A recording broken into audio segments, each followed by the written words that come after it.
So you don't want to wash your hair, but it's greasy and oily and just kind of disgusting to look at, but somehow life still doesn't enable you to wash it, or you just don't have the energy to. Well, don't worry, I have brought you 5, well, it's actually 7, but 5 is a prettier number, so I brought to you 5 braided hairstyles which can disguise oily hair really good.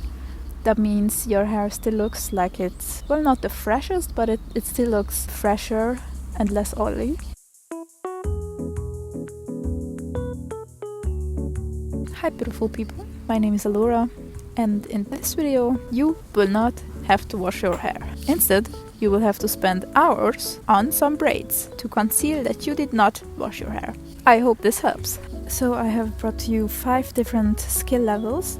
The first one is a noob level, then comes the beginner, the intermediate, the pro, and then the hacker. These are like pretty short tutorials for each one, and the skill level, like I said, just gets more and more complicated. Firstly, let's start with the noob hairstyle, for which you only need 2 hair ties, and you only need to know how to do a simple 3-strand braid or an English braid, which the two are the same thing. Firstly, you are going to start with a ponytail. You can also make it a low ponytail, but I think high ponytail looks better after you have made a slick back ponytail, because if you only know how to do an English braid, then you will have to make do with the slick back look.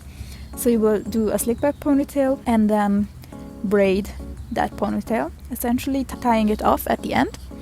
It's very simple, very classy. Like I said, you don't have to make it high, but it looks better. And that's where the second noob hairstyle comes in, which is basically the same thing, with the slight difference that you make it a bun after. And for that you are going to need bobby pins. I'm not sure if any beginner level or like noob level people have bobby pins in their homes, but all you need is like 4 well-placed bobby pins and not more. So to effectively make a bun, you are going to just form a bun with your braid.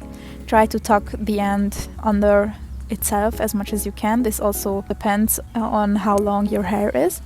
And if you want to use the 4 well-placed bobby pins, then just imagine that your bun is like the earth and there is north, south, west and east, and just put 1 bobby pin in each of those directions. It will hold its own pretty well.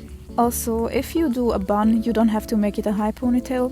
Well, a high bun also looks classy, but I think a low bun also has its charms. Here I have shown you a high bun because I didn't want to braid my hair again. Now that was the noob level. Not much braiding going on there, but still some. And now we come to one of my favorite beginner level braids, or like braided looks, which is a simple French braid. If you know how to do a simple French braid, congratulations, you count as a beginner level braider. It's basically an English braid, but every time you cross one strand over the other, you are going to add some hair onto that strand, that you have kind of like a more blended, seamless look. I think it's very classy.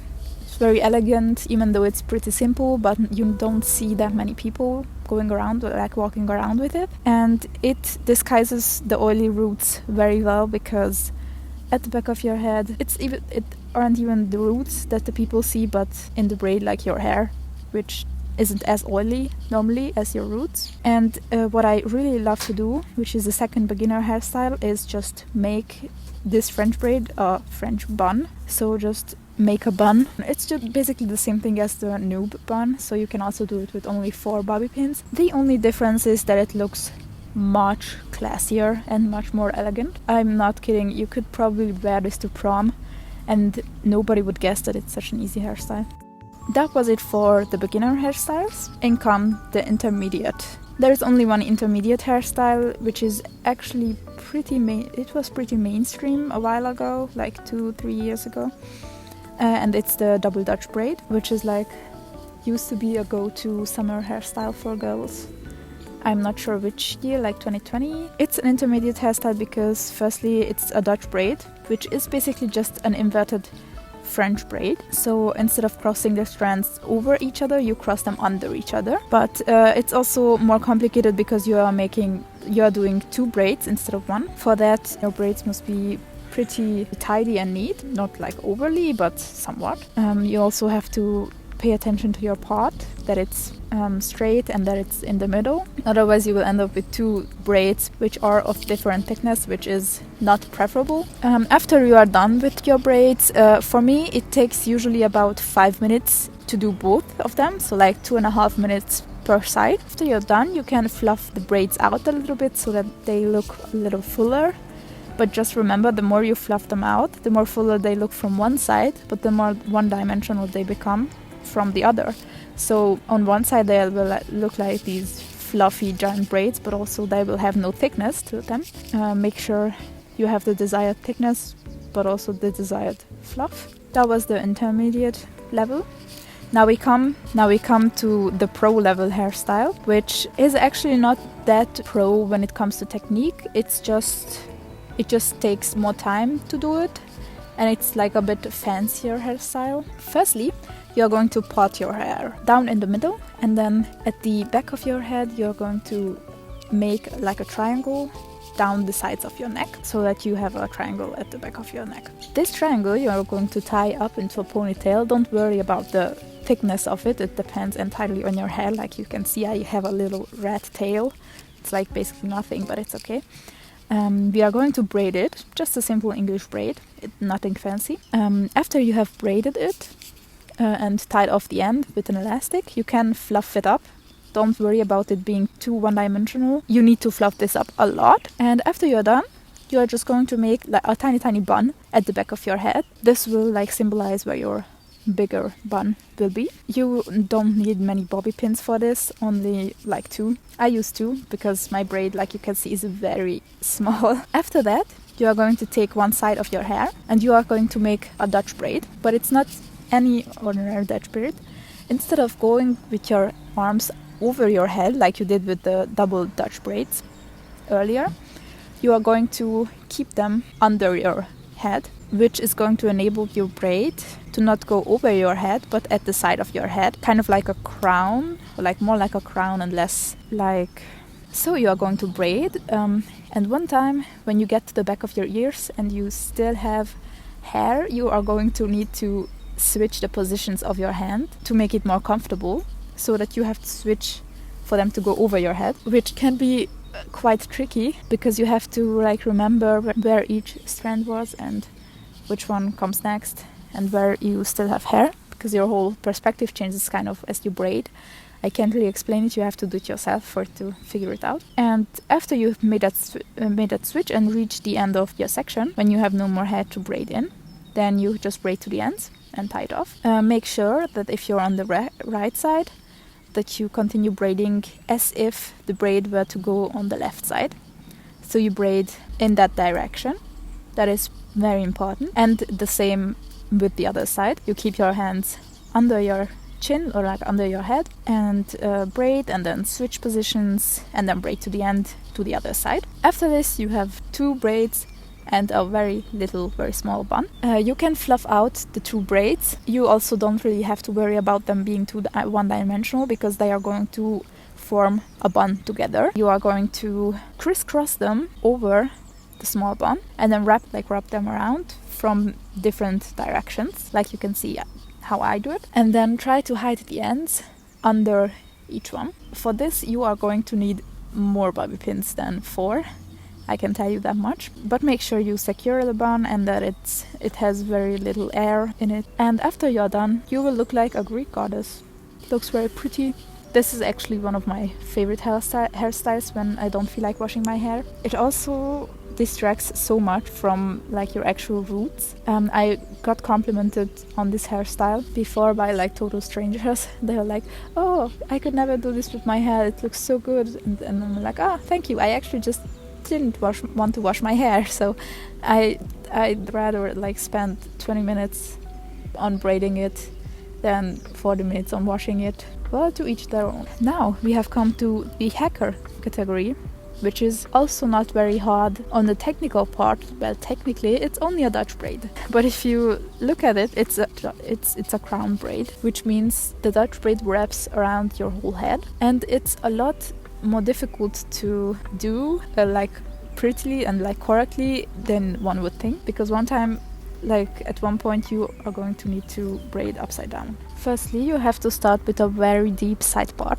so part where you have like this, or like I have this bald spot. The side part needs to be deep, so the blending of the braid, of the end of your braid and the beginning of your braid, seems more seamless. And you are just going to take some hair and start your Dutch braid. It wraps all around your head. All you have to do is gather the hair from around your head. Make sure that when you're on one side, you only take hair that is on that side, to avoid like confusion and weird looking strands. And it is actually pretty basic until you get to the other side of your head, where you need to flip your head over, like I did it on the video. Very elegant, very demure. And you need to braid upside down, which makes it much harder for you to hold the strands. Like if you want to practice, you can practice on another person first, because it's much easier. You can like change your position of where you're standing, and you don't have to do that. Yeah, it's just basically a braid that wraps around your head. It sounds very simple. It is much harder to accomplish. Like you can see, in the end, I braided to the end, and I also have some pieces sticking out, or like some strands that look a bit weird. Don't worry, you can fix all that with some bobby pins. You can flatten them out or like put them in their place. And after that, all you need to do is hide the end. So like wrap it around and a bit over the beginning of your braid, so that it also looks thick there. And after that, just secure it with some bobby pins and make sure you hide the end very well. Make sure you hide it better than I did, because it's pretty much still visible. I just lost a bit of patience because I had to do all of these hairstyles that I presented to you in an hour. I will not put my head through that again, but it was fun.